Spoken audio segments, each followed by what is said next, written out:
Assalamualaikum warahmatullahi wabarakatuh. Terima kasih atas kesempatannya. Perkenalkan, kami dari kelompok 3 mata kuliah Audit Manajemen kelas FA.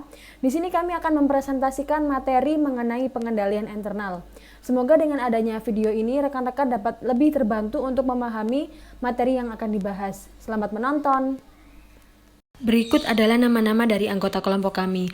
Untuk materi yang pertama akan langsung dibahas oleh rekan saya. Terima kasih. Assalamualaikum warahmatullahi wabarakatuh. Selamat siang. Terima kasih atas kesempatan yang telah diberikan pada siang hari ini.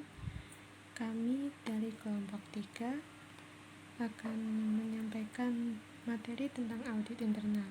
Dengan saya sendiri, nama saya Yumna Rahmadinisa dengan NIM 498.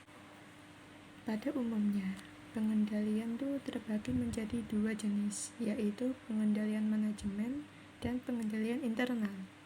Pengendalian manajemen itu biasanya bertujuan untuk memastikan bahwa visi, misi, dan tujuan dari sebuah organisasi dapat tercapai. Sedangkan pengendalian internal sendiri itu bertujuan untuk memastikan agar semua kebijakan organisasi berjalan sesuai dengan seharusnya, ataupun semua standar operating procedure organisasi telah dijalankan sebagaimana mestinya agar organisasi berjalan efektif dan efisien. Selanjutnya, prinsip utama pengendalian menurut Piglet adalah Newport should maintain system of internal control to safeguard shareholders' investment and company's asset, atau yang bisa kita terjemahkan, Dewan Direksi seharusnya menjaga sistem pengendalian internal untuk mengamankan investasi pemegang saham dan aset perusahaan. Dan di sini ada beberapa tipe dalam pengendalian, yang antara lain itu ada preventif, pencegahan. Preventif ini merupakan pengendalian yang diharapkan mampu mencegah suatu resiko dapat terjadi. Contoh, pembuatan standar operasional prosedur dalam aktivitas operasional perusahaan. Yang kedua ada detektif atau pendeteksian. Detektif sendiri merupakan pengendalian yang mampu mencari tahu dan memeriksa apakah terdapat masalah yang terjadi dalam perusahaan. Yang ketiga ada korektif atau koreksi.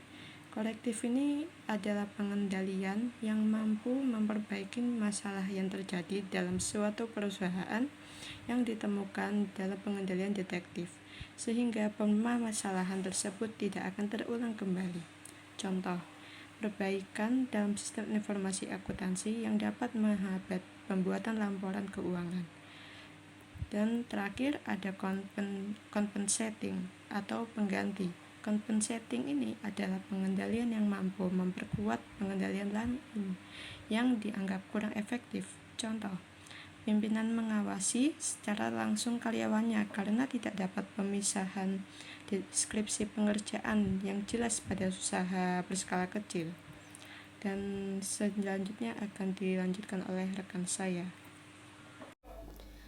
Baiklah, terima kasih atas kesempatannya. Perkenalkan, nama saya Yuni Farida Pralinda dengan NIM 2018-310281. Nah, di sini saya akan melanjutkan presentasi dari rekan saya sebelumnya. Dan materi yang akan saya bahas di sini adalah mengenai metode pengendalian spesifik. Nah, jadi metode pengendalian spesifik ini ada 5 rekan-rekan. Yang pertama ada pengendalian organisasional, pengendalian operasional, kemudian ada pengendalian personil, review periodik, dan yang terakhir ada fasilitas dan peralatan. Nah, saya akan menjelaskan satu persatu di sini. Yang pertama ada pengendalian organisasional. Nah, pengendalian organisasional ini adalah sebuah rangka dalam suatu organisasi yang merupakan sebuah panduan atau acuan dari berbagai aktivitas di organisasi untuk mencapai visi dan misi dari organisasi tersebut. Dan pengendalian organisasional ini tipe-tipenya antara lain adalah mengenai tujuan, kewenangan, dan tanggung jawab. Kemudian ada struktur organisasional. Nah, ini seperti kayak struktur organisasi yang kayak CEO, direktur utama, kemudian ada nanti ketua divisi, kemudian di bawahnya ada divisi, seperti itu untuk struktur organisasional. Kemudian yang ketiga ada kewenangan pengambilan keputusan. Nah, jadi ini mengatur tentang bagaimana suatu keputusan itu diambil oleh siapa yang berwenang, itu pengendaliannya termasuk pengendalian organisasional. Kemudian ada pembagian tugas, dan yang terakhir ada pemisahan tugas. Nah, yang kedua ada pengendalian operasional. Nah, jadi pengendalian operasional ini merupakan suatu cara dari suatu organisasi yang di sini tuh bagaimana agar di organisasi tersebut bisa melakukan berbagai aktivitas yang sesuai dengan tujuannya masing-masing. Nah, di sini ada 7 tipe dalam pengendalian operasional. Yang pertama ada perencanaan, yang kedua ada penganggaran, sistem akuntansi dan informasi, ada dokumentasi, otorisasi, kebijakan dan prosedur, dan yang terakhir ada order lines. Jadi misal di sini bagian produksi. Nah, pertama kan perencanaan. Nah, bagaimana perencanaan dibuat dari bagian produksi? Mungkin kira-kira butuh bahan baku seberapa. Kemudian nanti bagaimana mesinnya itu bagaimana, seperti itu. Kemudian penganggaran, mungkin dari segi bahan bakunya tadi kan seberapa, itu nanti untuk anggarannya berapa. Kemudian untuk mesin kira-kira untuk nyala sedemikian jam itu menghabiskan berapa anggaran, seperti itu, dan lain-lain. Nah, yang ketiga ini ada pengendalian personil. Nah, jadi pengendalian personil ini lebih ke arah bagaimana agar karyawan yang tepat itu dapat menjalankan tugas yang tepat pula. Jadi ada beberapa tipe dalam pengendalian personil ini juga. Yang pertama ada rekrutmen dan seleksi personil yang tepat. Yang kedua ada orientasi, pelatihan dan pengembangan, dan yang ketiga ada supervisi. Nah, jadi ini lebih ke mungkin dari bagian sumber daya manusia, di bagian SDM. Nih ya. Bagaimana sih kalau seumpamanya untuk merekrut suatu karyawan masuk dalam perusahaan, itu kan pasti kan dilihat keahliannya. Misal keahlian di bidang accounting, maka nanti akan ditempatkan di bagian accounting juga atau di finance yang selalu berhubungan dengan keahlian tersebut. Misal lebih ke teknik, nanti maka akan diletakkan di bagian teknisi, seperti itu. Nah, yang ketiga ini ada review periodik. Nah, jadi review periodik ini membantu organisasi dalam menilai kemajuan dan kinerja karyawannya, kegiatan operasional, dan beserta program yang dijalankan. Nah, di review periodik ini juga ada tipe-tipenya. Yang pertama ada review karyawan individual, review atas operasi dan program, dan yang terakhir ada review eksternal. Nah, jadi misal nih seperti yang saya bilang tadi, kamu ditempatkan di bagian finance untuk review karyawan individualnya. Bagaimana laporannya? Apakah sudah dikerjakan secara tepat, secara baik, dan seperti itu. Kemudian review atas operasi dan program. Misal nih dalam operasional di bagian produksi, bagaimana? Apakah dengan bahan baku sedemikian ini bisa menghasilkan sesuai dengan tujuan awalnya yang menjadi banyak produk yang segini, seperti itu. Nah, yang terakhir ini ada fasilitas dan peralatan. Nah, jadi fasilitas dan peralatan ini lebih kepada bagaimana untuk membuat agar operasional suatu perusahaan itu lebih berjalan efektif dan efisien. Jadi misalnya ini seperti yang saya bilang tadi di bagian finance atau accounting, tentu kan suatu perusahaan itu harus menyediakan seperti komputer atau laptop dan juga meja kerja yang nyaman, seperti itu contohnya. Nah, baik, demikianlah presentasi dari saya. Untuk materi selanjutnya akan dijelaskan lebih lanjut oleh rekan saya. Terima kasih. Assalamualaikum warahmatullahi wabarakatuh. Perkenalkan, nama saya Nadia Melinda Sirvani dengan NIM 2018310420. Di sini saya akan menjelaskan mengenai COSO atau konsep pengendalian internal modern. Jadi pada era 80-an di Amerika Serikat ini sering terjadi banyak perusahaan yang gagal karena inflasi. Hal ini disebabkan oleh tingginya tingkat bunga dan regulasi pemerintah yang sangat berlebihan, serta banyaknya kecurangan atau fraud yang terjadi atas laporan keuangan. Jadi, pada tahun 1992 dibentuklah 5 organisasi profesional komite yang disebut dengan Committee of Sponsoring Organization of Trade Commission atau disebut dengan COSO. Organisasi ini mendedikasikan kegiatan mereka untuk konsep kepemimpinan atau thought leadership melalui pengembangan kerangka kerja, dan juga petunjuk mengenai pengelolaan risiko usaha, pengendalian internal, dan juga pencegahan kecurangan. COSO ini menerbitkan rangka terintegrasi tentang pengendalian internal yang disebut dengan Internal Control Framework yang mendefinisikan pengendalian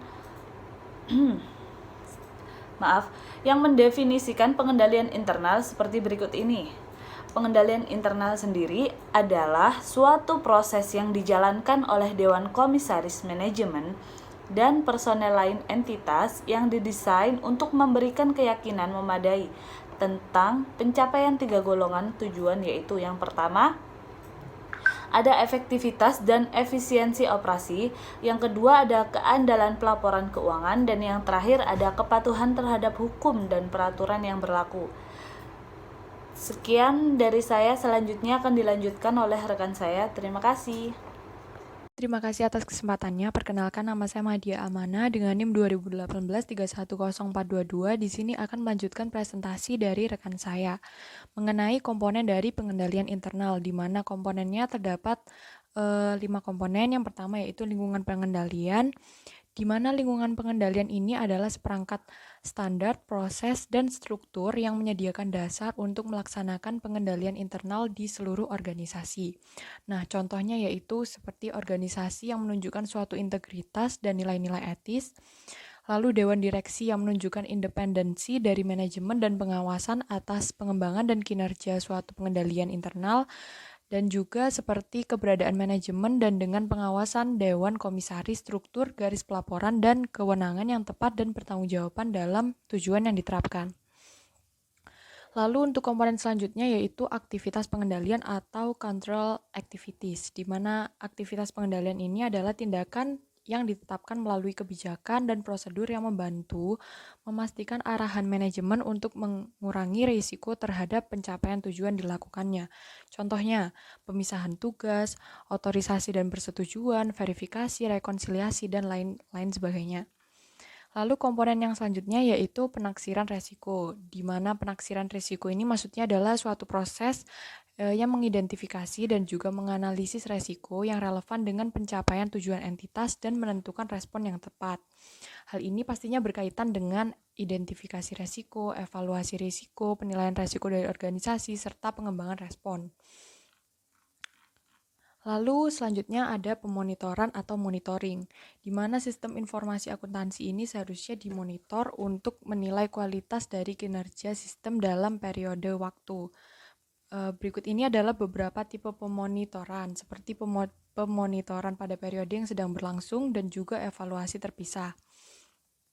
Lalu yang terakhir adalah informasi dan komunikasi, di mana informasi yang andal dan relevan harus dicatat dengan cepat dan tepat sesuai dengan klasifikasi transaksi.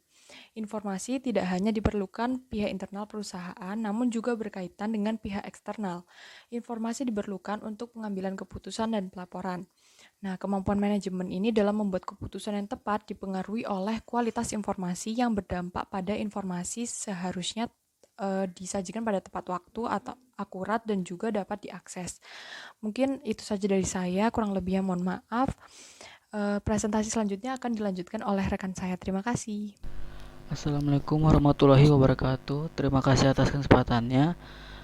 Perkenalkan, nama saya Nopali Rangga Trisya, NIM 716. Di sini saya akan melanjutkan presentasi rekan saya, yaitu pertama ada rangka pengendalian internal sisa.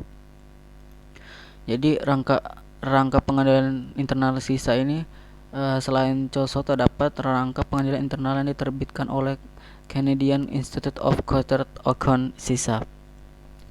Jadi website sisa memberi pemahaman konsep pengendalian internal untuk mencapai kriteria yang dikembangkan. Yang pertama itu adalah kontrol dipahami dalam konteks yang luas. Terus kedua ada kontrol terdiri dari unsur dari suatu organisasi, termasuk sumber dayanya, sistem, proses, budaya, struktur, dan tugasnya, yang bila digunakan merupakan dukungan dalam pencapaian tujuan organisasi. Yang ketiga itu efektivitas pengendalian tidak dapat dinilai semata-mata sejauh mana masing-masing kriteria diambil secara terpisah telah terpenuhi. Namun, kriteria tersebut saling terkait seperti elemen kontrol dalam sebuah organisasi. Terus ada elemen kontrol tidak dapat dirancang atau dievaluasi terpisah antara satu dengan yang lain. Terus ada selanjutnya adalah kontrol adalah sebanyak fungsi nilai-nilai etika masyarakat dan keyakinan seperti itu standar dan mekanisme kepatuhan. Yang terakhir adalah kontrol harus mencakup identifikasi dan mitigasi risiko. Ini termasuk risiko tidak hanya diketahui terkait dengan pencapaian tujuan yang spesifik tetapi juga dua. Selanjutnya itu ada resiko yang lebih mendasar untuk kelangsungan hidup dan keberhasilan organisasi. Di sini kegagalan untuk mempertahankan kapasitas organisasi dalam mengidentifikasi dan memanfaatkan peluang. Terus kedua, kegagalan untuk mempertahankan kapasitas organisasi untuk merespon dan beradaptasi risiko tak terduga dan peluang membuat keputusan atas dasar indikasi tanda dalam ketidakadaan informasi kognitif dan definitif. Terima kasih. Selanjutnya akan dilanjutkan oleh rekan saya. Assalamualaikum warahmatullahi wabarakatuh. Terima kasih atas kesempatannya.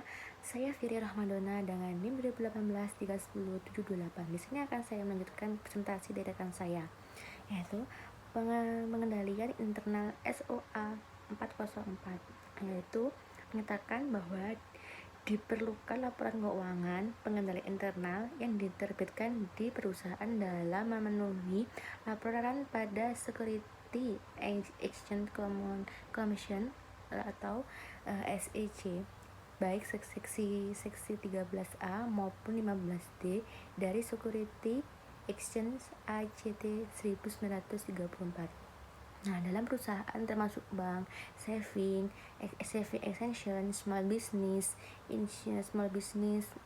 and insure, dan perusahaan non-Amerika Serikat. Seksi 404 ini juga memerlukan jasa auditor eksternal untuk memberi jasa atestasi keefektifan pengendalian internal atas laporan keuangan yang dinilai kesesuaiannya dengan standar yang diterbitkan PCAOB.